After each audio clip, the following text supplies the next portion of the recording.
विरोध करावा. मला त्या सगळ्यांकडे येण्याच्या आधी मला तुमच्याबद्दलच जाणून घ्यायचं आहे की आपण मूळचे नागपूरचे, प्रॉपर नागपूर? नाही, माझा जन्म अमरावतीमध्ये झालेला आहे, पण माझी जी पुरी फॅमिली आहे ती नागपूर राहते. मी वयाच्या 5 वर्षाच्या वयाने मी एक जैन मुली संपर्कमध्ये आलो आणि त्याच्याकडेच राहिलो. मी अमरावती बी आलो कम से कम 30 वर्षानंतर मी माझ्या जन्मभूमीवर गेलो. अच्छा. त्याच्यानंतर माझं जो मेन क्षेत्र आहे तेलंगणा, हैदराबादमध्ये जे ते गायाचे तस्करात होते, तो टी राजा सिंग जे संपर्कमध्ये होते, संपर्कमध्ये सनातनचे कार्य केलं. तो आमचे विश्व हिंदू परिषदचे काही होते की महाराजजी म्हणे तुम्ही मराठी छान बोलता तर तुम्ही महाराष्ट्रामध्ये या. म्हणून मी RSS आणि बजरंग दलमध्ये बोललो आणि प्रमुख वक्ता म्हणून मी महाराष्ट्राच्या धर्तीवर आलो. पण तुम्ही दीक्षा कितव्या वर्षी घेतली होती? मी वयाच्या 7 वर्षाच्या वयाने मी दीक्षा घेतली. मग त्यानंतर तुम्ही कुठं कुठं राहिलात? राजस्थान. मी माझी मराठी भाषा पण भुललो होतो, पण काही जे भिवंडीत राहणारे आहेत ते लोक राजस्थानला येतात, तुम्हाला मराठी येतं म्हणजे मराठी मी कंटिन्यू बोलत राहिलो, कारण की मराठी लोक मराठी बोलतात ना भिवंडीमध्ये, तर ते मी मराठी बोललो. मग जसं जसं वापस महाराष्ट्रामध्ये आलो तर मी फक्त एकाच चतुर्मासमध्ये आलो, पण ह्या कबुतरामुळे अजून मला येतं थांबा लागलं.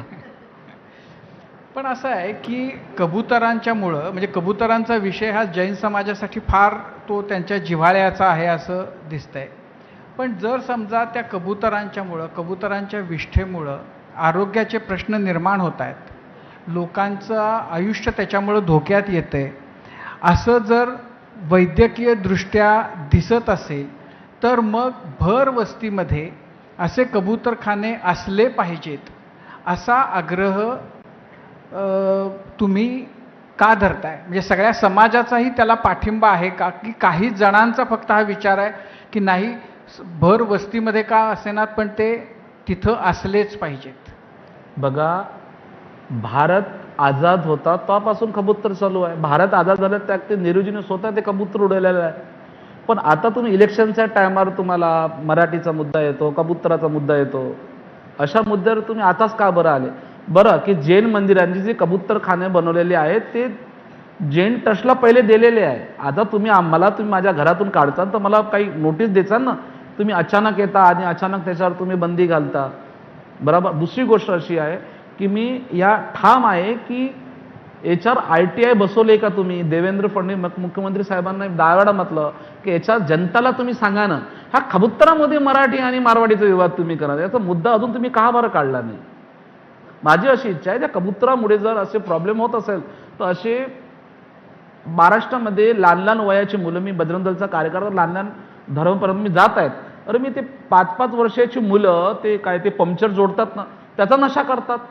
किती आंदोलन केले आम्ही. ड्रग्स, गांजा, अफीम आपल्या महाराष्ट्रामध्ये तर पुष्कळ येत आहे. MPचं बॉर्डर माझं अमरावती आहे, तुरंत 18-18 वर्ष मुलं, त्याच्यावर तुम्ही बंदी नाही. दारूमुळे किती लोक मेले त्याच्यावर तुमची बंदी नाही आहे. पण जर कबुतरामुळे जर आरोग्याला धोका आहे तो जनताच्या समोर तुम्ही आणा ना त्याला. परंतु हा डायरेक्ट खंजर आणलं, डायरेक्ट कबुतरावर वार करणं हा अहिंसा धर्मावर घातक आहे. नाही, पण त्याच्यामध्ये 2-3 मुद्दे आहेत. एक तर कोर्टानेही सांगितलं की कबुतरखाने, अनेक मेडिकलच्या रिसर्चमधून ही गोष्ट आली की कबुतरांची विष्ठा ही फार घातक आहे माणसासाठी, त्याच्यामुळं लंग्स, फुफ्फुसांना त्याच्यामुळं प्रॉब्लेम होतो. कोर्टानेही त्याच्याबद्दलचे आदेश दिले. कबुतरांना विरोध नाही, कबूतरखान्यांना विरोध नाही, पण भर वस्तीमध्ये कबूतरखाने ठीक आहे, कोणे एकेकाळी तिथं कबूतरखाने असतील, नंतर वस्ती वाढत गेली आणि त्यामुळं तिथं ते नकोत, बरोबर, असं म्हणण्याला आक्षेप घेण्यासारखं काय आहे? बघा, कबुतराचा जो विषय आहे ना, तो हा जैन समाजाला पहिले सांगायला लागत ना तुम्ही, आम्ही असे काम करणार आहे म्हणून. त्या कबुतरामुळे म्हणते. दुसरी गोष्ट ती हायकोर्टात गेला आहे ना, काही मूर्ख लोक ते हायकोर्टात गेले, त्यांना पहिले प्रशासनाकडे जायचं होतं, देवेंद्र फडणवीसला विनंती करायचं. हे कोर्टामध्ये एक बार ते केस गेली तर मग कोर्टात मदत. पण कोर्टाने काय सांगितलं, तुम्ही राज्य सरकारला सांगा, त्याचा तोडगा कोण काढणार? देवेंद्र फडणवीस काढणार. पण हे लोक तिथं तोडगा का बरं काढत नाही? त्याला असं धोका वाटत असेल का भाई आमची मराठी ओढ जाणार आहे आणि इकडे मारवाडी नाराज होणार? मी का बघा, आता मी म्हणतो कबूतरखान्यावर बंदी आहे साहेब, सर्व कबूतरखाने खुले आहेत, जैन लोक तिथं दाना टाकतायत. फक्त दादरचा मंदिर कबूतरखाना तुम्ही का बरं खोलत नाही? तुम्ही फिल्डिंग दिली ना 2 घंट्यासाठी, आम्ही त्याचं मान्य आहे त्याला, पण तुम्ही दादरच्या कबूतरखानाला तुम्ही खोलून द्या ना, 2 घंटे तिथे फिल्डिंग द्या तुम्ही. पण हे जे कोर्टानं सांगितलं आणि त्यानंतर BMCनं 3 ठिकाणी कबूतरखान्यांना जागा द्यायचं जाहीर केलं, तर त्या निर्णयाला तुमचा पाठिंबा आहे का तुमचा विरोध आहे? बघा, ज्यापासून मी हा कबूतरांचा मुद्दा उचलला, ह्या लोकांना BMC मध्ये चांगले नगरसेवक चुनून आणायचे. मी पहिले मला कांद्यामुळे शिवसेना, कांद्यामुळे काँग्रेस गेली आणि मुर्गीमुळे शिवसेना गेली. आता कबुतरामुळे मी ठाम आहे. ते कबूतर ते मुर्गीच्या चक्करमध्ये याने स्टाईल करून बघितलं की आज होणार आहे म्हणून. पण मी कट्टर सनातनी जैन मुनी आहे. मी माझ्या धर्माला हा ओढ जिहादी बनू देणार नाही.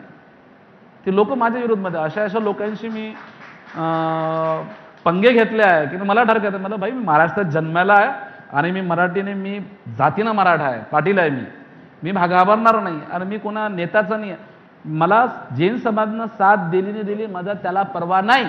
मला फक्त माझा धर्म वाचवायचा आहे. जैन म्हणजे जनता का कल्याण करने वाला वो जैन धर्म. म्हणजे आता तुम्ही तर त्यावेळेला गरज पडली तर शस्त्र घेऊ असं म्हटला होता हातात. तर हे विधान, असा विचार येणं, हेच मुळामध्ये जैन धर्माचं सगळं जे मांडणी आहे त्याच्या विरोधातली नाही आहे का? म्हणजे कोणताही जैन मुनी आम्ही हातात शस्त्र घेऊ, जो सगळा धर्म पूर्ण अहिंसक आहे, अशातला एक मुनी असं कसं म्हणू शकतो की आम्ही हातात शस्त्र घेऊ? जो किडा, मुंगी, कबूतर या सगळ्यांच्यासाठी ज्याचा जीव तुटतो, तो हातात शस्त्र घेऊ म्हणजे काय? शस्त्र घेऊन लिंब थोडीच कापणार आहे. शस्त्र घेऊ म्हणजे आम्ही तुमच्यावर उगारू, झालं तर रक्तपात